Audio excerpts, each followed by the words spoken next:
அலுமினியத்தோட தேவை அப்படின்னு பார்க்கும்போது இனி அதிகமாகும். ஏன் அப்படி சொல்கிறேன் அப்படின்னு கேட்டிங்கன்னா, இப்போ சமீபத்தில் பார்த்தீங்கன்னா எலக்ட்ரிக் கார்கள்லாம் வந்து அதிகமாக மக்கள் வாங்க ஆரம்பிச்சிட்டாங்க. அது மட்டும் இல்லாமல் நிறைய கம்பெனிகள் வந்து எலக்ட்ரிக் பஸ்ஸை வந்து மேனுஃபேக்சரிங் பண்ணுறதுக்கு முனைப்பட்டிருக்காங்க. ஸோ அப்படி இருக்கும்போது நம்ம இவி வெஹிக்கிளுக்கு போனோம் அப்படின்னா நமக்கு மெட்டீரியலோட வெயிட்டை வந்து நம்ம கம்மியாக வச்சுக்கிட்டோம் அப்படின்னா தான் நமக்கு இன்னும் வந்து எனர்ஜியை நம்ம யூட்டிலைஸ் பண்ண முடியும். மோட்டார் வந்து அதிகமாக வந்து கூலிங் கெப்பாசிட்டி இருக்கும். அதனால் பார்த்திங்கன்னா நால்கோ கம்பெனி என்ன சொல்லியிருக்குது அப்படின்னு பார்த்திங்கன்னா, இனி வரக்கூடிய காலங்களில் இந்த அலுமினியத்தோட தேவை வந்து ரொம்பவே அதிகமாகும் அப்படின்னு சொல்லியிருக்காங்க. எதனால் அப்படின்னு கேட்டிங்கன்னா, இந்த இவி பஸ்ஸெல்லாம் நம்ம கொண்டு வரும்போது பஸ்ஸோட வெயிட்டை வந்து நம்ம கம்மி பண்ணணும். அப்படி பஸ்ஸோட வெயிட்டை கம்மி பண்ணுறதுக்கு இந்த அலுமினியம் மெட்டீரியலை வந்து நம்ம பயன்படுத்தலாம் அப்படின்னு சொல்லிட்டு அவங்க ஒரு யோசனை சொல்லியிருக்காங்க.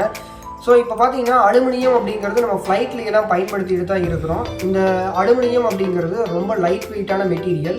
அது மட்டும் இல்லாமல் இந்த அலுமினியத்தோட காஸ்ட் அப்படின்னு பார்க்கும்போது ரொம்ப கம்மியாக இருக்கும். அதே மாதிரி எல்லா இடங்கள்லையும் இந்த அலுமினியம் அப்படிங்கிற மெட்டீரியலை நம்மளால் கன்சியூம் பண்ண முடியும்.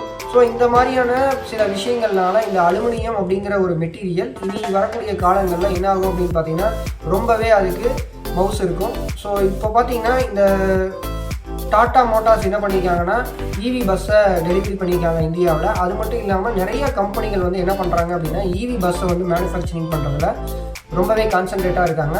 ஸோ அந்த வகையில் பார்த்தீங்க அப்படின்னா இந்த அலுமினியம் அப்படிங்கிற மெட்டீரியல் இனி வரக்கூடிய காலங்களில் அதிகமாக தேவைப்படும் அப்படின்னு சொல்லி உறுதியாகவே நம்பலாம். ஸோ இந்த வீடியோ ரொம்ப யூஸ்ஃபுல்லாக இருக்குன்னு நினைக்கிறேன். ஸோ இந்த மாதிரியான புது புது தகவல்கள் உங்களுக்கு வேணும் அப்படின்னா நம்ம யூடியூப் சேனலை சப்ஸ்கிரைப் பண்ணிக்கோங்க. அப்போ தான் நான் போடுற அடுத்தடுத்த வீடியோ உங்களுக்கு நோட்டிஃபிகேஷனாக கிடைக்கும். அடுத்த வீடியோவில் பார்க்கலாம். பாய்.